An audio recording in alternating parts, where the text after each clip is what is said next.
Najasyi membela rombongan hijrah pertama ke bumi Habasyah. Dua ini menjadi saksi gerakan untuk membunuh Rasulullah.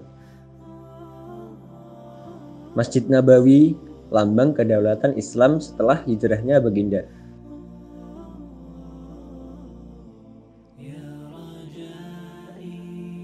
Beginilah wajah kota Mekah sebelum abad ke-21.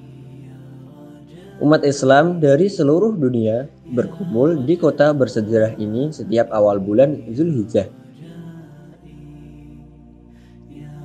Saat ini, Mekah berubah dengan penampilan seni arsitektur yang baru, mewakili wajah sebuah kota pada abad ke-21.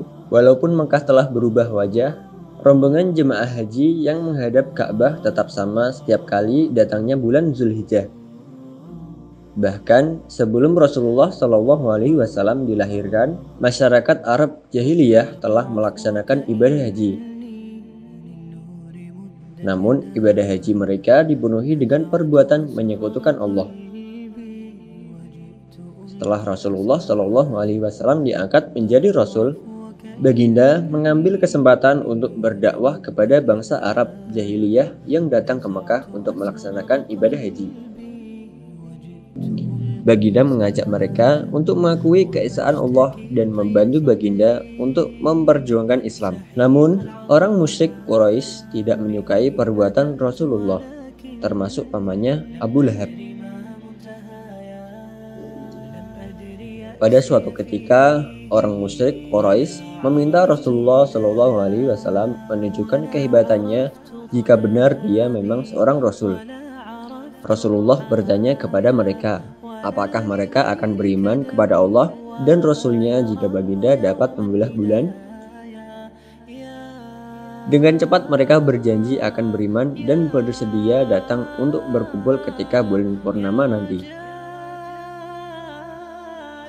Pada suatu malam yang telah ditetapkan, mereka semua berkumpul di sebuah tanah lapang untuk melihat kehebatan Rasulullah SAW.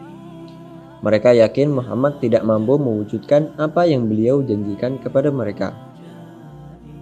Tibalah waktunya, dengan izin Allah, Rasulullah memerintahkan bulan agar terbelah dua. Dengan rasa takjub, orang musyrik Quraisy melihat dengan mata kepala mereka sendiri mukjizat Rasulullah SAW. Akan tetapi, mereka tetap membangkang, tidak mau beriman dan tidak percaya dengan apa yang telah mereka saksikan. Mereka menghina Rasulullah dan mengatakan Muhammad adalah seorang ahli sihir. Innal ladzina ajramu kanu minal ladzina amanu yadhhakun wa idza marru bihim yataghamazun wa idza qalabu ila ahlihim qalabu fakin. Orang-orang golongan musyrik Mekah tetap menentang dakwah Rasulullah SAW. Bahkan mereka menzalimi pengikut Rasulullah, terutama golongan budak yang memeluk Islam. Sejarah mencatat bagaimana Bilal bin Rabah disiksa oleh tuannya, dijemur di tengah panas padang pasir tanpa berbalut pakaian. Tak hanya itu, sebuah batu besar diletakkan di dadanya agar tubuh budak itu menempel di permukaan pasir yang panas membara.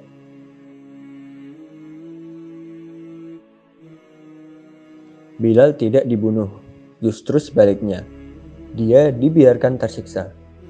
Sejarah penyiksaan kepada pengikut Rasulullah tidak terhenti pada Bilal bin Rabah saja.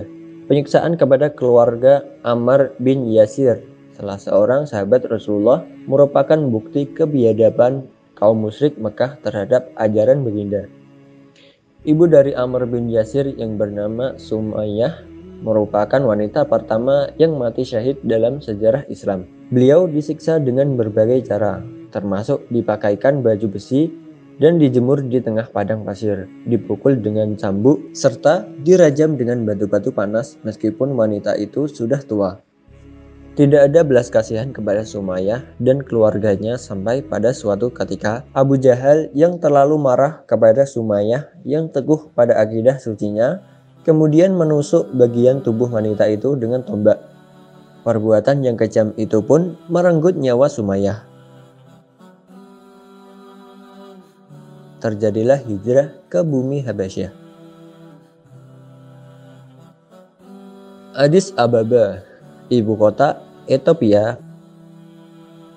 Pada tahun 2000, tim jejak Rasul pergi ke negara sebelah timur Afrika ini untuk menelusuri jejak sejarah pertama dalam sejarah Islam. Ethiopia bukanlah sebuah negara Islam, namun negara itu menjadi tujuan pertama hijrah umat Islam dari Mekah. Pada saat itu, Ethiopia lebih dikenal sebagai Habasyah. Rasulullah SAW menerima tantangan yang hebat dari kaum musyrik Mekah. Hingga pada suatu ketika, mereka memboikot baginda dan keluarga yang bersimpati kepada Rasulullah, meskipun mereka tidak memeluk Islam, seperti paman baginda, Abu Thalib. Pemboikotan itu termasuk dengan tidak mengizinkan urusan jual beli dengan keluarga baginda, termasuk makanan. Pada tahun kelima kerasulan, Rasulullah SAW memerintah sebanyak 16 orang Islam hijrah ke Habasyah. Baginda SAW berkata kepada sahabatnya, "Sesungguhnya di bumi Habasyah terdapat seorang raja yang tidak ada seorang pun di dalamnya yang zalim. Berhijrahlah ke sana sehingga Allah memberikan jalan keluar dari hal yang kamu hadapi." Raja Habasyah yang dimaksud baginda ialah Najasyi. Disinilah tempat persemayaman Najasyi, Raja Habasyah, serta 14 orang sahabat Rasulullah. Kompleks pemakaman ini terletak di daerah Wukro, 200 km dari Aksum, Ethiopia. Inilah makam Raja Najasyi atau nama lengkapnya Asamah bin Abjar. Dua orang perwakilan musyrik Mekah diantarkan ke Habasyah. Mereka menghadap Raja Najasyi, menuntut orang Islam yang berhijrah ke sana agar diserahkan kepada mereka. Najasyi merupakan seorang raja Nasrani yang adil dan bijaksana, meminta perwakilan orang Islam untuk membela diri. Kemudian Ja'far bin Abi Thalib radhiyallahu anhu menghadap Raja Habasyah itu. "Tuanku, sebelum ini kami bodoh dan sesat. Kami menyekutukan Allah dan memakan bangkai, hingga Allah mengutus seorang Rasul di kalangan kami.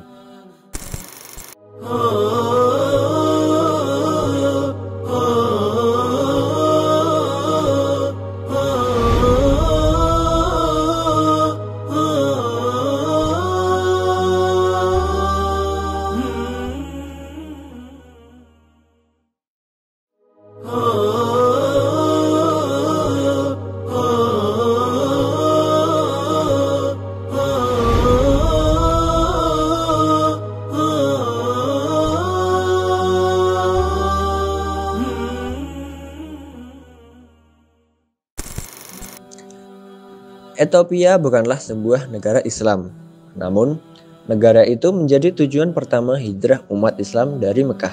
Pada saat itu, Ethiopia lebih dikenal sebagai Habasyah. Rasulullah SAW menerima tantangan yang hebat dari kaum musyrik Mekah. Hingga pada suatu ketika, mereka memboikot baginda dan keluarga yang bersimpati kepada Rasulullah, meskipun mereka tidak memeluk Islam, seperti paman baginda, Abu Thalib.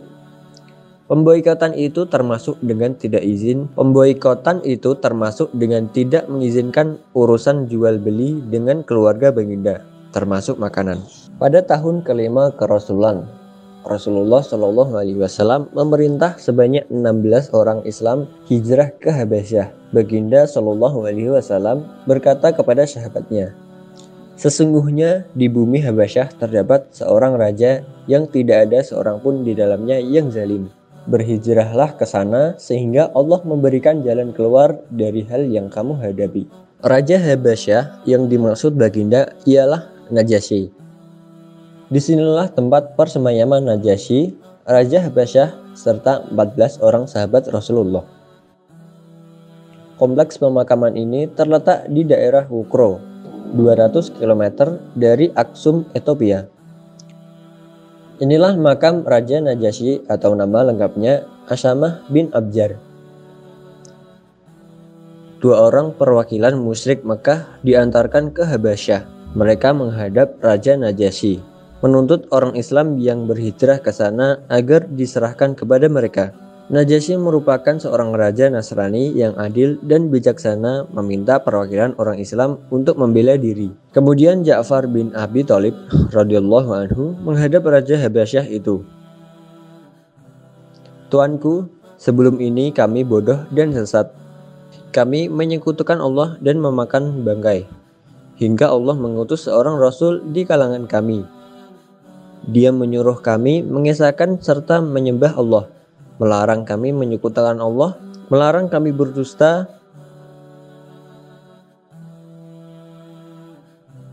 kami berharap di sini kami tidak dianiaya. Selanjutnya, Ja'far radhiyallahu anhu membacakan surat Maryam ayat 1 sampai 33. Mendengar hal tersebut, Raja Habasyah menangis dan berkata, "Sesungguhnya ayat-ayat itu tadi sama seperti yang disemakan oleh Nabi Isa dalam kitab Injil. Ia datang dari sumber yang sama."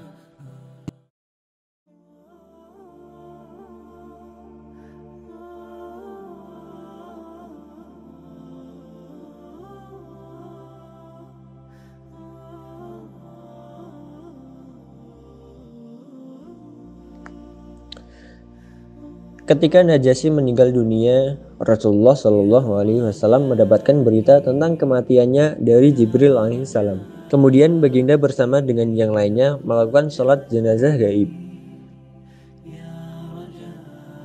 Di Mekah, Rasulullah Shallallahu Alaihi Wasallam mendapatkan wahyu untuk berhijrah ke Madinah. Ini merupakan hijrah yang besar dalam sejarah perkembangan Islam. Tetapi kaum musyrik Mekah tidak mau dakwah Muhammad berkembang di Madinah. Abu Jahal dan para pembesar Quraisy mengadakan sidang darurat. Akhirnya mereka sepakat untuk membunuh Rasulullah Shallallahu Alaihi Wasallam. Hasil usulan Abu Jahal. Pada malam yang telah disepakati, para pembunuh Quraisy mengepung rumah Rasulullah. Mereka menunggu waktu yang tepat untuk menyerang Rasulullah hanya dengan satu serangan. Tetapi mereka tidak menyadari rencana Allah Subhanahu wa taala lebih baik daripada rencana mereka.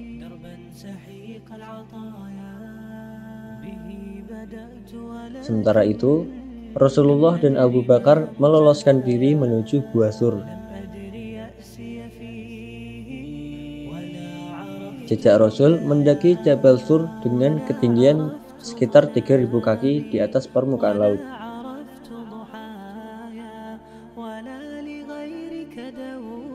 Kami mencoba merasakan kesulitan Rasulullah Shallallahu Alaihi Wasallam dan Abu Bakar As-Siddiq menyelamatkan diri dari buruan kaum musyrik Quraisy.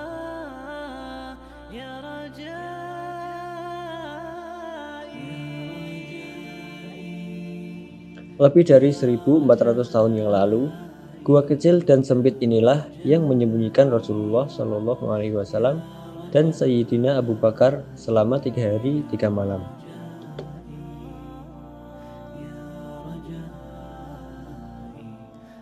Suasana tenang di puncak Jabal Sur yang terletak di Hayul Hijrah ini mengingatkan kepada kita akan kesedihan Abu Bakar As-Siddiq saat beliau melihat Rasulullah Shallallahu Alaihi Wasallam berjalan tanpa alas kaki, hingga telapak kaki baginda terluka mengeluarkan darah akibat terkena batu kerikil yang tajam di kaki bukit ini. Beliau sangat terharu melihat keadaan Rasulullah Shallallahu Alaihi Wasallam, kemudian membantu mendorong baginda dari belakang hingga sampai ke pintu masuk Gua Sur. Kasih Abu Bakar kepada Rasulullah sangat luar biasa. Dia senantiasa memastikan keselamatan baginda. وقل رب أدخلني مدخل صدق وأخرجني مخرج صدق واجعل لي من لدنك سلطانا نصيرا. Sementara di Madinah, berita tentang hijrahnya Rasulullah SAW tersebar luas dan para penduduknya menantikan kedatangan baginda. Tetapi karena Rasulullah SAW berada di Gua Sur selama 3 hari, tidak ada seorang pun yang tahu kapan Rasul yang ditunggu itu akan tiba. Setiap pagi, sebagian dari mereka berkumpul di kawasan luar Madinah, berharap kedatangan Rasulullah SAW. Tiba-tiba salah seorang dari mereka berteriak kepada khalayak yang ada di sana, "Wahai orang-orang Madinah, Nabi kamu telah sampai." Hal pertama yang dilakukan Rasulullah setiba di Madinah adalah membangun masjid bersama dengan sahabatnya di kawasan yang dikenal sebagai Quba. Firman Allah dalam surat At-Taubah ayat 108, "Sesungguhnya Masjid Quba yang engkau bangun wahai Muhammad, yang telah didirikan di atas dasar takwa dari awal wujudnya, sudah sepatutnya engkau sembahyang padanya." Di dalam masjid itu ada beberapa laki-laki yang menyucikan diri, dan Allah mengasihi orang-orang yang membersihkan diri mereka. Sejak pembangunannya, masjid itu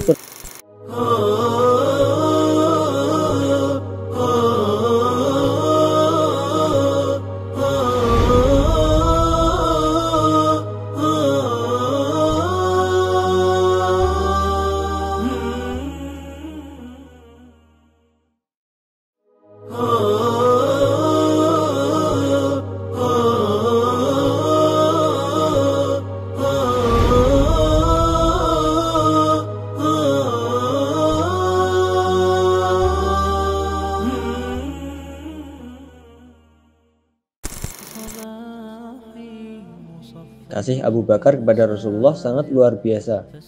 Dia senantiasa memastikan keselamatan baginda. وقل رب أدخلني مدخل صدق وأخرجني مخرج صدق واجعل لي من لدنك سلطانا نصيرا. Sementara di Madinah, berita tentang hijrahnya Rasulullah SAW tersebar luas dan para penduduknya menantikan kedatangan baginda. Tetapi karena Rasulullah SAW berada di Gua Sur selama 3 hari, tidak ada seorang pun yang tahu kapan Rasul yang ditunggu itu akan tiba. Setiap pagi, sebagian dari mereka berkumpul di kawasan luar Madinah, berharap kedatangan Rasulullah SAW. Tiba-tiba salah seorang dari mereka berteriak kepada khalayak yang ada di sana, "Wahai orang-orang Madinah, Nabi kamu telah sampai." Hal pertama yang dilakukan Rasulullah setiba di Madinah adalah membangun masjid bersama dengan sahabatnya di kawasan yang dikenal sebagai Quba. Firman Allah dalam surat At-Taubah ayat 108, "Sesungguhnya Masjid Quba yang engkau bangun wahai Muhammad, yang telah didirikan di atas dasar takwa dari awal wujudnya, sudah sepatutnya engkau sembahyang padanya." Di dalam masjid itu ada beberapa laki-laki yang menyucikan diri, dan Allah mengasihi orang-orang yang membersihkan diri mereka.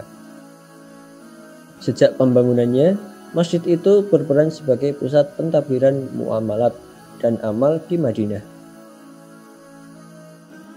Dimulailah lembaran baru kota Madinah yang menjadi cikal bakal daulah Islamiyah di bumi Allah.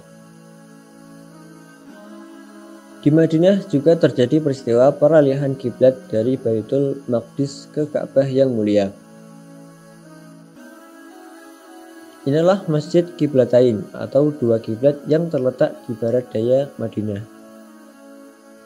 Di masjid inilah peristiwa bersejarah tersebut terjadi dan menjadi noktah penting dalam sejarah Islam.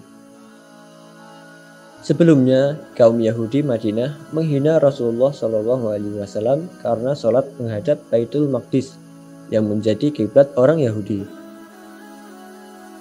Hadis sahih riwayat Bara' bin Azib radhiyallahu anhu menyebutkan, "Aku pernah sholat bersama Rasulullah SAW menghadap Baitul Maqdis selama 16 bulan hingga turun ayat dalam surat Al-Baqarah.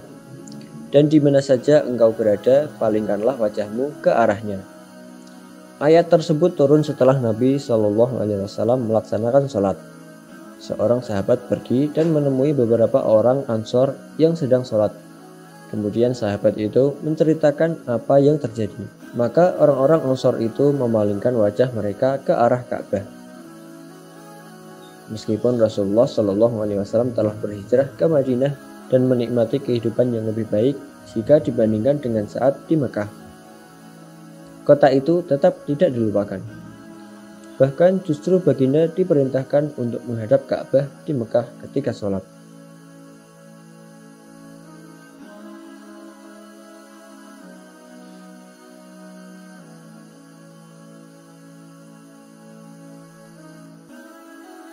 Kedatangan Muhammad Shallallahu Alaihi Wasallam ke Madinah membawa rahmat kepada penduduknya.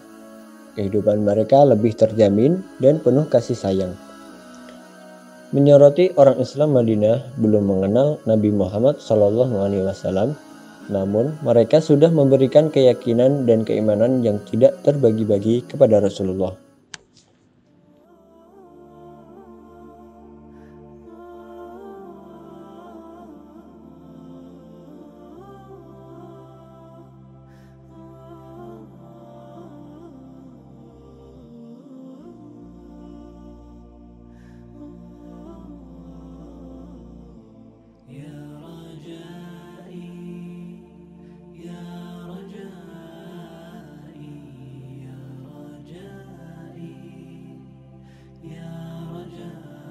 Beginilah suasana Masjid Nabawi setiap kali masuk waktu sholat.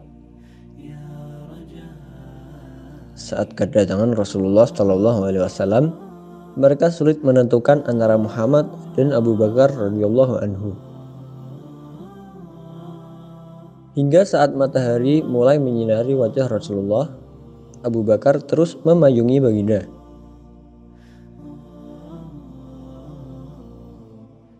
Seketika itulah penduduk Madinah mulai mengenali wajah Rasulullah Shallallahu Alaihi Wasallam.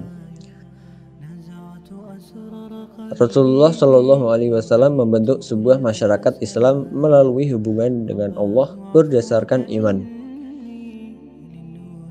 Baginda mendorong terbentuknya kasih sayang dengan mempersaudarakan kaum Muhajirin dari Mekah dan kaum Ansor penduduk asli Madinah.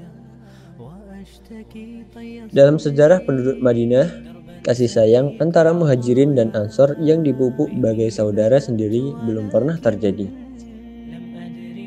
Dari segi ekonomi, Rasulullah Shallallahu Alaihi Wasallam memberikan kepercayaan penuh kepada sahabat baginda Abdurrahman bin Auf. Beliau datang ke Madinah tanpa harta, tetapi berhasil mengangkat kekuatan ekonomi Islam dan membebaskan umat Islam dari cengkeraman ekonomi Yahudi Madinah.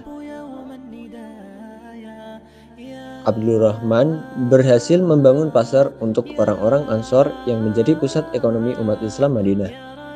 Setelah kehidupan masyarakat Islam di Madinah semakin stabil, Rasulullah Shallallahu Alaihi Wasallam mulai membentuk barisan pertahanan untuk membela penduduk Islam. Penderitaan dan penghinaan yang dialami pengikut baginda ketika di Mekah menjadi sumber kekuatan untuk mempertahankan kehormatan Islam. Dimulailah era jihad menentang golongan orang musyrik.